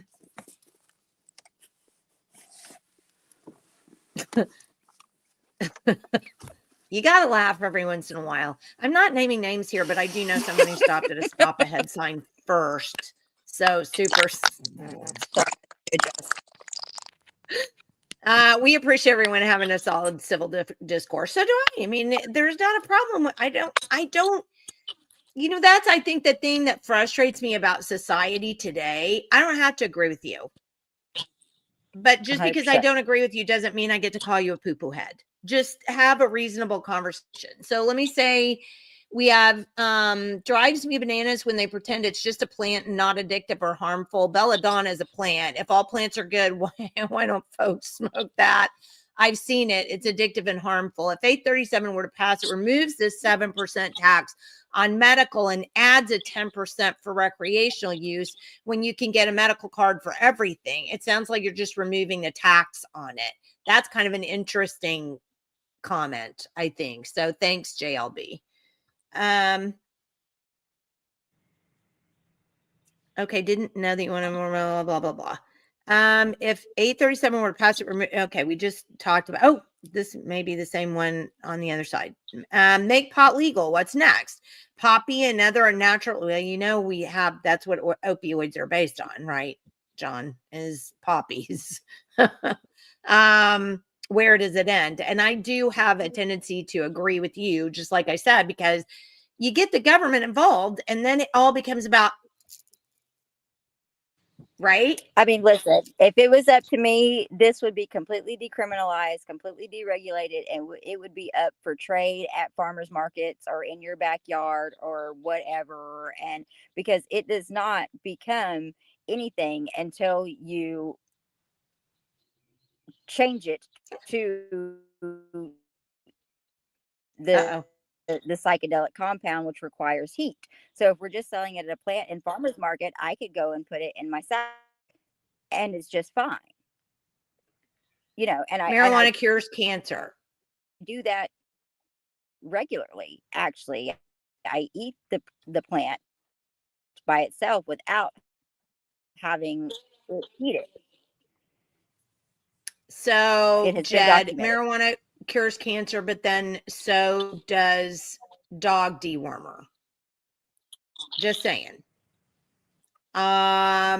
Is there a correlation between decreasing Oklahoma school test scores since the legalization in the state? Well, we've never had legalization per se. That's why we have this state question, right? It's always been medicinal use. And like I said, I'm sorry, I'm just having to roll through some of these comments. How do you heal anxiety? Address it. And I mean, it solves nothing. I remember 5 less words every month. I don't even use it. At least that we're the same age. Don't say that kind of thing. Marijuana is less of a threat to your kids than DHS. Okay, Jed, what's DHS? Department DHS. What an idiot. Well, I don't know that I'm going to disagree with that. We'll hold that one. That's not an argument I'm prepared for today. Yeah, I don't think I'm prepared for that one either. Other rabbit hole. If you can still call someone a name and laugh and have fun or a good debate, it's when you get ugly about it. Well, that's true. I can call you a poo-poo head because it's funny. Right. But yeah, no. But I am not. How do I know? But in all honesty, that is the truth. And I do think, if that's one thing that Michael and I can do on this program is give people the ability to look at people who disagree civilly, then I'm all for that. Then I think what we've done here is a good thing, right, Michael? Yeah, I think so. I absolutely agree. And I was so excited about this because you guys were in disagreement with us and that we could sit down and have a table Not did. conversation about. Not did. Still am. Are still have, yes. I haven't changed your Don't mind put me in the yet. did category, Ashley. Well, there's aspects I disagree with. I mean, I think, you know, you should be able to, you know, if you're an adult, you should be able to grow it and do whatever you want. But I think it should be pretty regulated, Ashley, where I think, you know, you said it should be completely unregulated. I do think it should be completely decriminalized. But I do think that they're, you know, with the good of CBD and the medicinal effects, there is a lot of bad also that I think a complete, you know, mandatory education program would have to roll out. You'd have to know, you know, I mean, there's things you would have to know. I mean, what about all these mothers that are pregnant, you know, that just go smoke a joint? There's got to be detrimental effects that happen to babies, you know, just like, I mean, you know, don't drink alcohol while you're pregnant. I mean, there's got to be, yeah, I mean, you'd have to have a pretty serious educational rollout on all the effects, you know, and if you want to take that on, fine, go, you know, go ahead. I don't want to stop somebody from doing that, but I think people are very in the dark as to a lot of the health effects, you know, because it's just, you know, it's like in today's time, it's just canned as, oh, it's so good for you. It's natural. There's all these good things that come from it. Yes, there's certain chemicals in marijuana that are tremendous, and I don't doubt that, but there's also very bad. And I think, you know, like one of them is, when I was looking, you know, to kind of look at some stats for this, like if you smoke a single joint, you get 4 times more tar in your lungs than you do from a cigarette. I mean, I think that's important for people to know. You know, maybe not everyone's going to smoke, but I mean, if you're going to smoke, you should at least know that. I mean, we hammer tobacco pretty hard, you know, with all that kind of stuff. I mean, I think marijuana is going to have to, you know, kind of go down that same road. Here's and there's other research that says the absolute opposite too. You mean brain research on kids? Ashley? No, on the research regarding smoking yeah. cannabis, and that it does not have any effects. The research, she's saying that there's research opposite of what I just said with the tar in your lung. You know, there's research opposite of that. Maybe there is, but like all research, you know, who's paying for it? Well, and that's another thing. Okay, so we're going to wind up here in just a second, but I want to get a couple. I want us to remember that having real freedom should mean that we have the right to grow our own. It also means personal responsibility, just like consuming alcohol does. Most homegrown will not be as potent as the factory stuff. CTCs are a lot different. Thus is a different product. We have educational programs for our employees into law. And I'm going to stop us on this one, mainly because Robert's a friend and we agree a lot. And so, and it's our program. I'm leery to trust our legislators to implement another state question. These pot groups should work with our legislators to pass reform. I'm pretty sure our state regulators were complicit in letting medical pot get out of control to teach us a lesson. We had discussions at the county GOP meet about implementation of the medical state question response from legislators where the people voted, you get what you voted for, paraphrasing. The argument from medical pot advocates was the original state question, and I missed the rest of it. Stick the rest of it in here. Oh, and then Jed says all you have to do is add a filter to the joint. Okay, so let's finish this up by saying this. I think we're all on the same page. And now let me check and make sure. We're all on the same page in that we don't trust government to do anything. Right? 100%, 1000%. I'm in that group. I'm in that group for sure. Okay, so this is a good thing. I mean, this is one thing. We don't trust government to do anything. We all believe in personal responsibility. So, you know, that's another good thing. We all believe that it should be, now make sure I'm right on this, that it should be decriminalized and people should do what they want to do on their own with regulations surrounding what I mean, like you can't just go in, you can't drive stoned, just like you can't drive drunk, that kind of stuff. So is that correct? Yes. And so the only argument that I have with the last statement at all is that cannabis is such a fluctuating property, and that it does not inebriate me in that way. Like, I would have to consume an insane, I'm talking like 1,000 milligrams, which I just don't consume that amount. I can consume between 25 to 50, depending on where my tolerance is. And it doesn't get me quote unquote high. Like, there's no giggling. I mean, I might be a little more peppy. I might be a little bit more happy. You know what I mean? So to say that you can't consume and drive, I do have a very strong argument there, because I'm also going to take Excedrin and drive, and the caffeine makes me even more loopy in the Excedrin than cannabis does. But that's me personally, and that I know that, and that's that self-awareness that, I'm not going to consume 1,000 milligrams, which I know are going to make me high, and drive. But I am going to take my 20 milligram capsule and still take my kid to her homeschool co-op an hour later. You know what I mean? So there is that very fine line of what is consumption and what is, but if they tested me, I don't know how that works with the mouth swab testing, since I haven't inhaled cannabis. I've taken it in a capsule form, so would it even show up that other than in my bloodstream? It would definitely show up in my bloodstream, but I don't know if that would show up in a mouth swab, because I haven't consumed,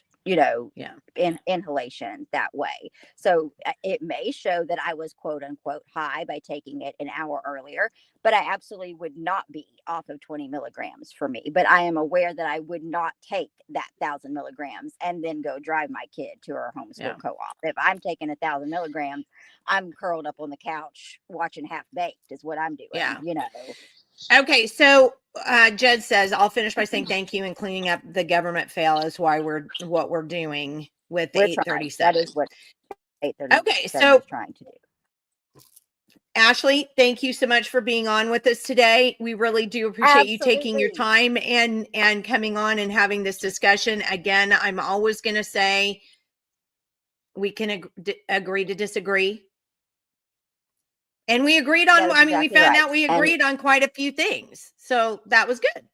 Far more things than we thought we were going to before this meeting. So I absolutely loved it. It was a great time. And thank you guys for having us. And so another comment I just want to drop in real set is that ORCA has been actively trying to work with legislature. That is what they were absolutely created for. They have been around for 3 or 4 years now since the passage of 788, and they have been at the Capitol working with Jed, and a couple other members of ORCA have been there every single week, almost every single day during this legislative campaign, and very actively campaigning against Senate Bill 1027 as well. So we are very involved with the legislature and trying to get them to do the right thing.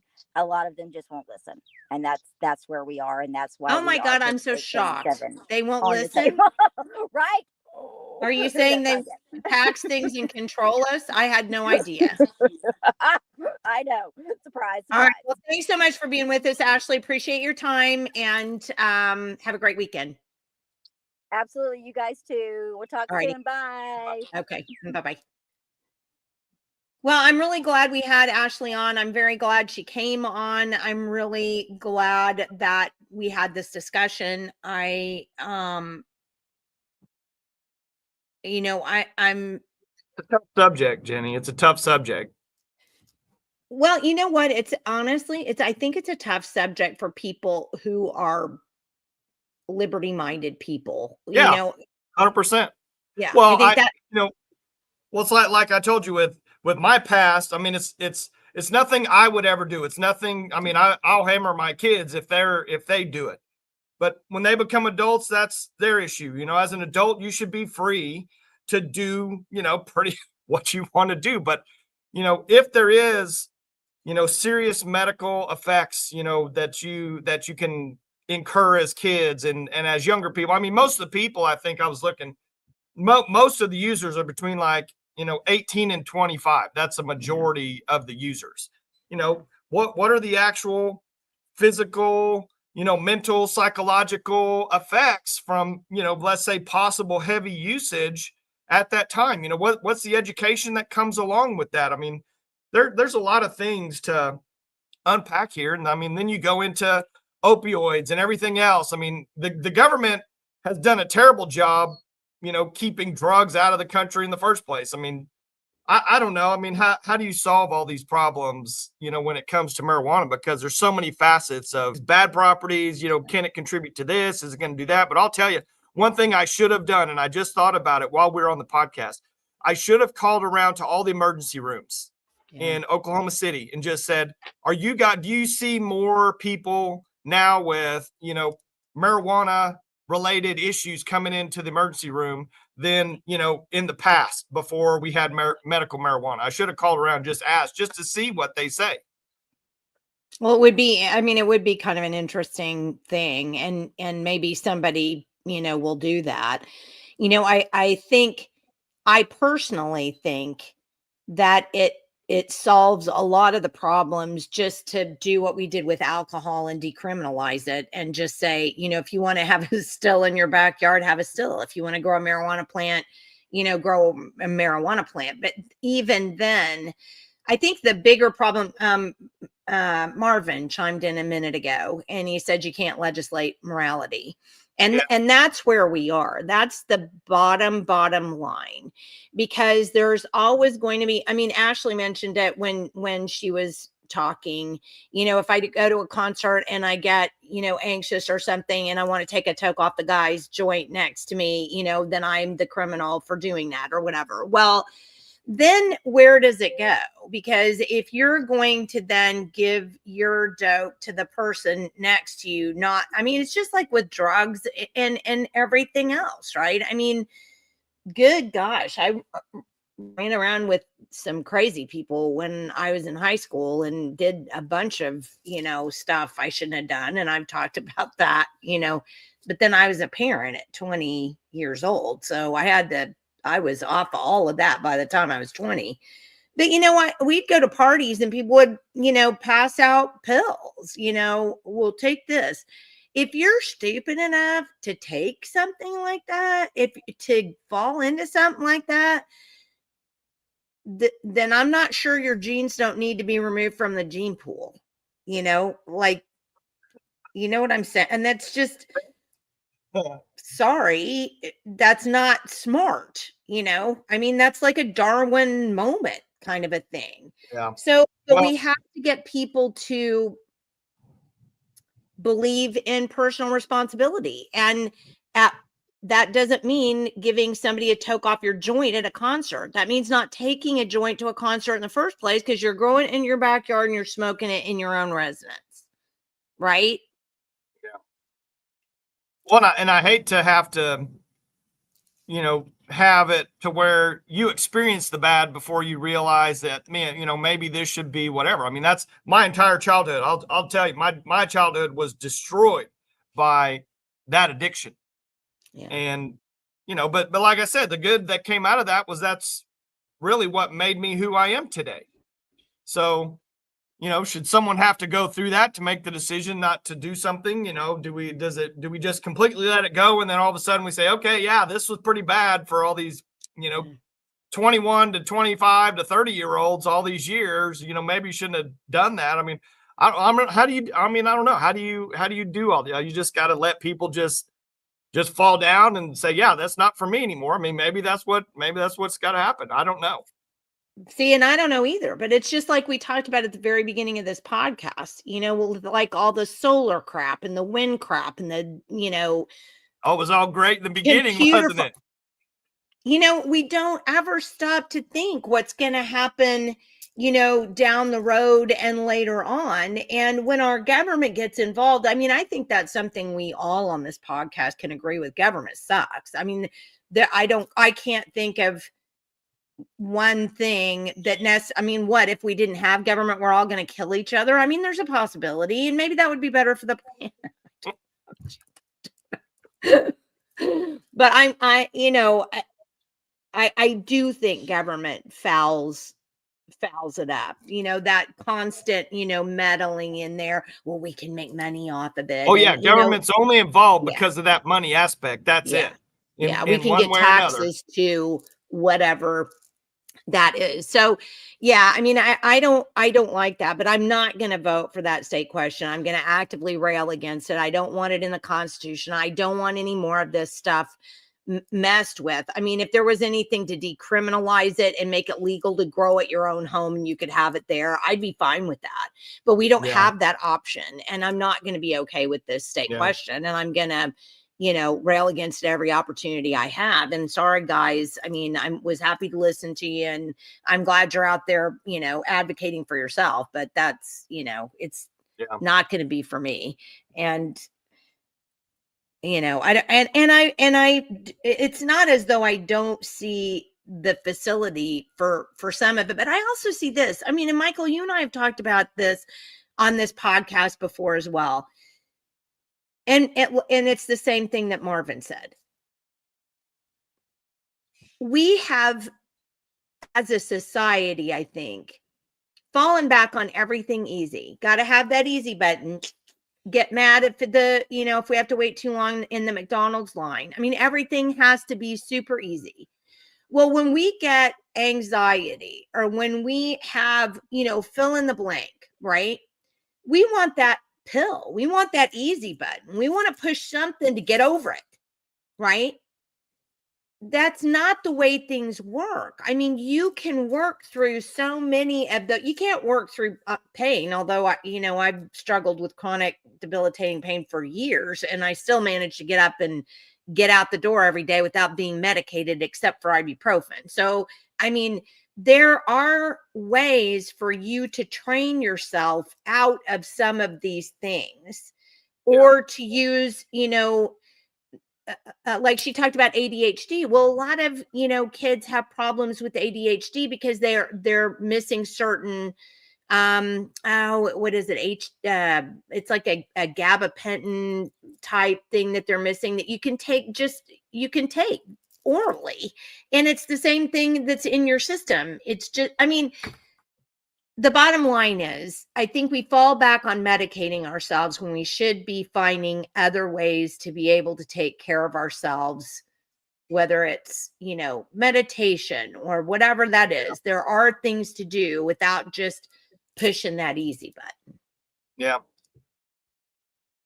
Well, I don't disagree with that, but who's the ultimate beneficiary of that? Big government, big corporations. I mean, they're the ultimate beneficiary of all of those, all of those things in one way or another. And that's why I wanted to reference, that's literally why I wanted to reference A Brave New World, because that is exactly how I see it. Right or wrong, maybe I'm completely wrong and off base. That is how I see this deal going, fast forward 40, 50 years. That's how I see this thing going. Yeah. Yeah. Well, I mean, I do too. Lisa's been, in an odd turn of events, been completely, arguing against us today. Again, Jenni, it should be our personal choice whether to use pills or pot to medicate ourselves. And I detest pills, but it should be our choice. I mean, again, I don't think I didn't say one time that you didn't have a choice. Don't think I ever said that, Lisa, not one time. I think my problem is I don't want this in state law, and I don't want it in the Constitution. And that's the bottom line.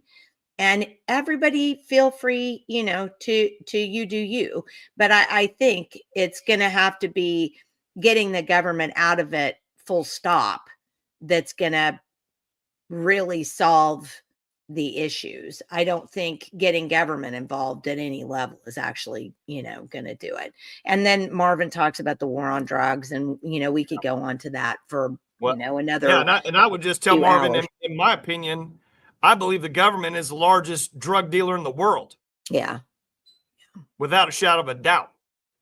Yeah. I mean, I don't think enough people really stop to think about the bottom line of why government regulates anything. And it's not to help our freedom. It's to give them some in, whether it's dumbing us down or, helping us prevent us from owning our own property, to make us, more reliant on government. I mean, my God, you have them even telling us how we're able to spend our retirement. They take money out of our checks to regulate our ability to have money in a retirement setting. So they're regulating every aspect of our life. And this is no different. And I think certainly you and I, and a lot of the people who join this podcast, believe that we don't want the government regulating us, and we need to get them out of that business because our personal freedom is more important. Look at that comment from Mr. Brightside, Jenni. That is absolutely hilarious. Where are we? The very bottom comment from Mr. Brightside. Yeah. You know what? I'll tell you, and to just tell Lisa also, my childhood, the way that it was, it made me into a person. I have zero addiction. I don't even drink coffee. I mean, no caffeine, no nothing, no nicotine. I mean, I want to have zero addiction because of how I grew up. I mean, that's just a promise that I made to my mom. I mean, my mom, literally, Jenni, she would she'd go get us from a football game or whatever, and she'd go take us right over, and show me my dad. She'd be like, see this? Is this you? I better never see you look like this, act like this, do this. I mean, and it was just a wake-up call. Yeah. Yeah. And, Sarah points out that not all natural things are safe. And some other things have some other people have pointed that out as well. And I do think that's another thing. I mean, digitalis, for example, it's actually a plant that's grown. I have it in my backyard. It's also called foxglove. It's a beautiful plant. Yeah. But if you take the roots and you ingest the roots, it can cause you to go have a heart attack, because digitalis is actually used, if I'm remembering correctly, to help people who need to have their heart rate increased, have low heart rate. And so it's actually become a medicinal drug because it does have effects that can help people. But I guarantee you, if you just go out there and eat a root of that plant, you'll kill yourself. I mean, it will kill you.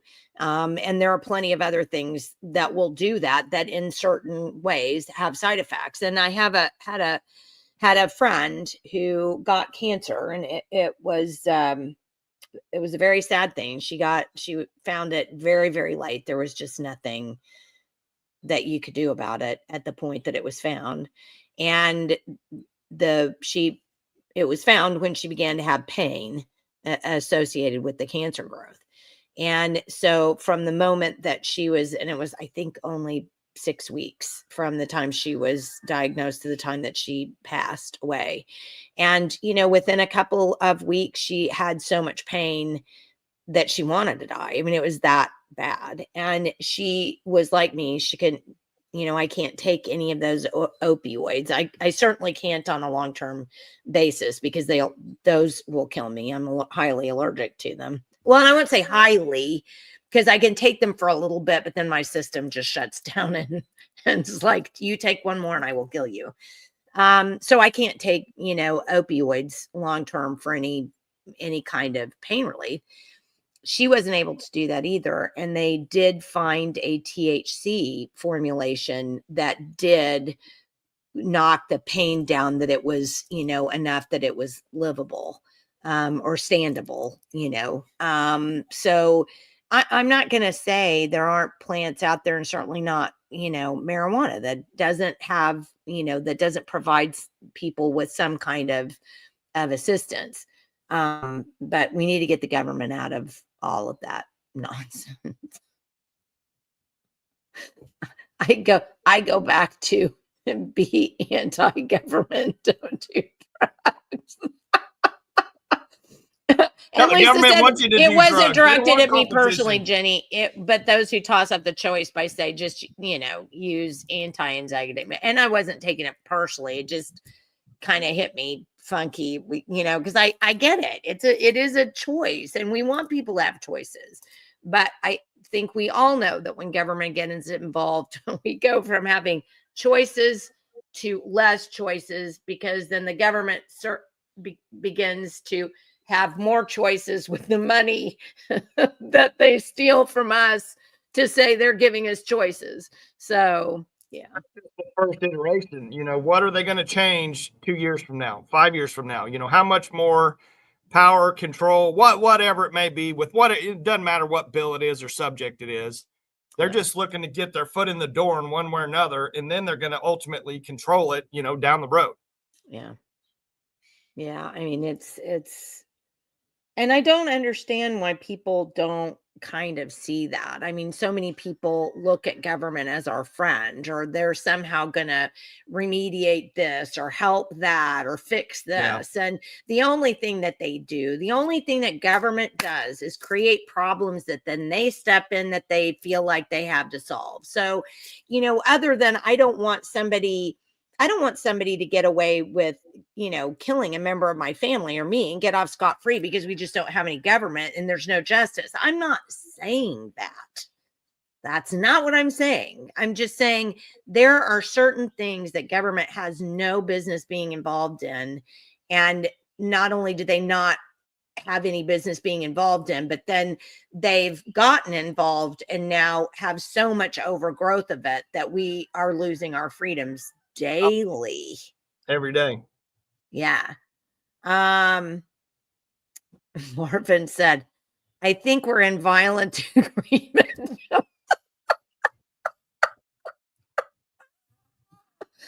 I agree. Yeah. So, okay. Anything else before we get off of here today? We had a great audience, and we thank you all for being involved, and we thank everybody for their comments and again, if we did anything today, Michael, don't you think you're happiest about the fact that showing that we don't have to agree with everybody and we can still get along? Yeah. And there's times you and I don't necessarily agree about everything either. We're not a complete echo chamber. No, but then you're like my brother and I can hit you and get away with it. So yeah, that's right. Because government's not there to stop you doing that, Jenny. Well, to me, it just comes back to personal responsibility. I mean, we talk about it every episode pretty much. Yeah, I mean, do we want to be completely free and open? Yeah, if you have 100% personal responsibility, then we don't need government. We don't need all this stuff. We don't need Overwatch and Big Brother. But ultimately, do people really want to be responsible? Do they want to do the right thing morally, ethically, all of it? Do they want to really do the right thing? And does the right thing to you mean the right thing to me? I mean, that's why it's so complex. Yeah. So, but for me, I choose to not do it. I choose to not do drugs and alcohol and caffeine and all of it. That's my personal choice. And I'm glad that I can make that choice, that I'm not forced into whatever. And even luckily, when I moved to Edmond, they didn't put fluoride in the water. They gave me the choice whether I wanted to drink fluoride water or not. And that, that's why I wore that shirt today also is, I'm What's glad your shirt today? Lisa has not said. Well, it says there's poison in the tap water. And it's got a little skull. There you go, Lisa. It's about fluoride in the water. And what do we see now? We've seen the Harvard study that says fluoride reduces your IQ. Fluoride makes you more docile. I mean, it's along the same lines as marijuana. I mean, who does it? Who put that in place? The government. The government does not want us to be agitated and go up against them and question every little thing they do. They want us just, smoked out, mellow, say, oh, well, there's nothing we could do about it, whatever. It's funny that you mentioned A Brave New World. And for those of you who are new to the program and haven't been on before, my mother was an English teacher for years and years and years in Oklahoma public schools. And she was big into literature. And I wasn't interested in any of that stuff when I was a kid, just didn't interest me. And so about 5 years ago, I guess, I made it I wanted to make it my job for me to read as many of the classics as I could possibly read. And the ones that she, wanted me to read. And I never got around to reading while she was still alive. And I read Brave New World. And I have to say, just for me personally, that's not a high school book to me. That's not a public school K-12 book to me. I think that's more of a college book. And it's not just because some of the I mean, there's some yucky stuff in there that's, I just don't think we need to have kids exposed to, but it's not just that. It's because I don't know that K-12ers are really equipped, as many of them as I would like to be anyway, to really have a philosophical discussion about that book. And what you brought up about Soma and about the fact that, that was used as a way to control the population, and, what happened at the end of the book, it's worth reading that book if you haven't read it. I would ask you to read it. It's like Fahrenheit 451. That's another one I would absolutely, another classic that I read that as an adult, that I feel like is 100% important to read, because it just gives you a perspective that you may not have had before on what freedom is. I mean, when you think that that's the bottom line of those books, Michael, is understand, they help you understand what freedom is. Yeah. So yeah, we may have to find some kind of dystopian movie that kind of goes along that lines, and that's maybe how you start introducing some of these kids into these, higher level. I mean, I literally think of it as a control. They're literally just telling us, what's going to happen so that they can do it to us. It's almost like, hey, if I tell you that I'm going to do that, I'm going to do, don't get upset because I told you I'm going to do that, kind of deal. Well, it's weird. I mean, you read certainly those books, and if you haven't read 1984, that's certainly another one to read. But boy, I'll tell you, Brave New World and Fahrenheit 451 were the big ones for me. I even liked them better as I'm trying to figure out what I liked those better as a treatise for liberty. Let's say that. They made me think more about that even than 1984 did, because 1984 was gross and gritty, and you got it at the end, but the other two were way more. I know what it is. 1984 was so dark and gritty that I think people read it, but they can't really ascribe it to what's happening in reality as they see it off their front porch. But I think if you read Fahrenheit 451 and you read Brave New World, you can literally overlay and contextualize what you read in that book with what you're seeing off your front porch. Would you agree with that, Michael? Yeah. Do you think does that sound reasonable? Yeah. Yeah. I mean, I don't want to say it's a level of comprehension, but maybe, it's more of a connecting the dots. It's easier to connect the dots, but I don't know. I don't even know how I even got onto Brave New World. I don't know if I was just in a bookstore one time and I saw the cover and I'm like, hey, look at that. Yeah. Whatever. But I know when I read that book, it was like mind blowing to me. And I read it, probably when I was 30 years old. Like you said, it wasn't a high school or young exposure or anything like that. In fact, although I didn't even care all those years. I mean, I was just trying to survive, up until that point, till I got married.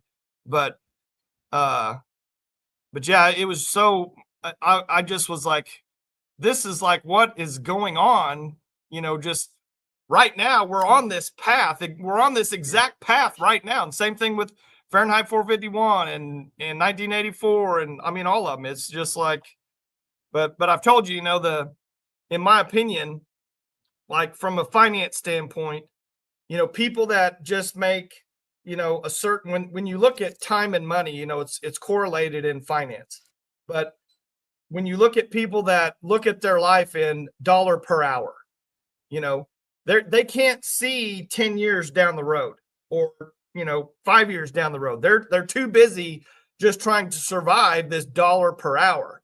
Then you look at someone, that's got a monthly salary or a biweekly salary or something, they're looking, a year out, 2 years out, maybe 5 years out, they're making some investments, whatever it may be.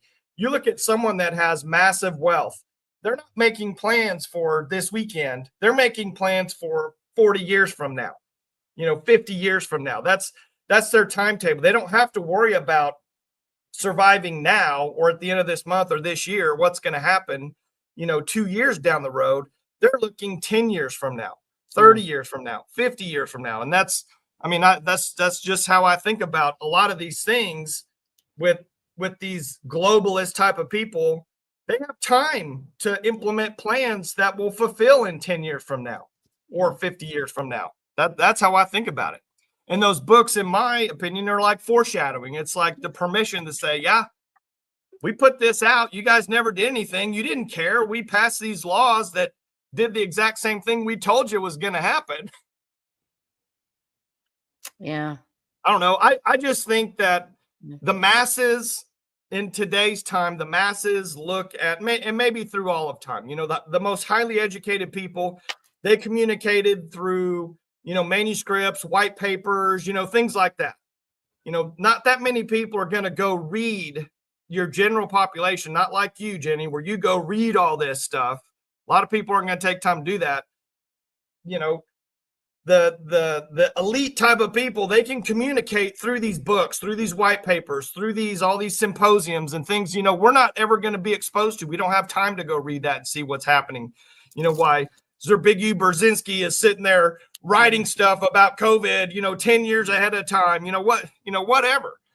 But in my opinion, that's how a lot of those people, communicate back and forth. They don't have to do it, just on Twitter or whatever. But that's just my opinion.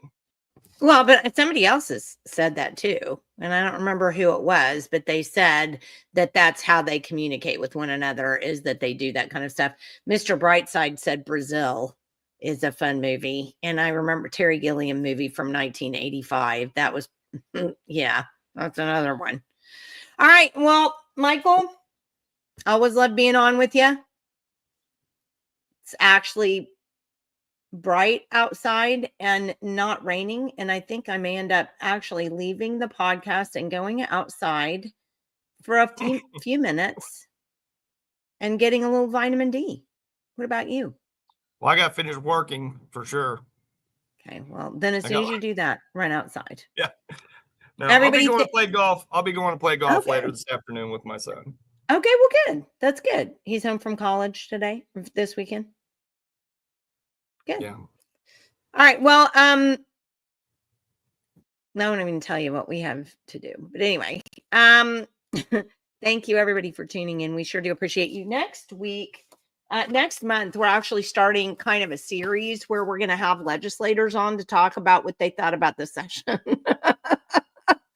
So, especially after last night, you probably want to start marking Wednesday and Friday mornings at 9 a.m. right on whatever channel you're watching. Our first one's going to be Jason Murphy next Wednesday, who's going to kind of do a recap and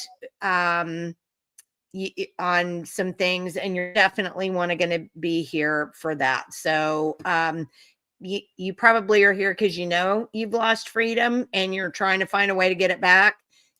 Be here at 9 o'clock on Wednesday and we'll get you started on that. Thank you so much for being here. Have a wonderful weekend, and we'll see you again next Wednesday at 9 a.m. Praise God that the legislature is out of session. Bye-bye.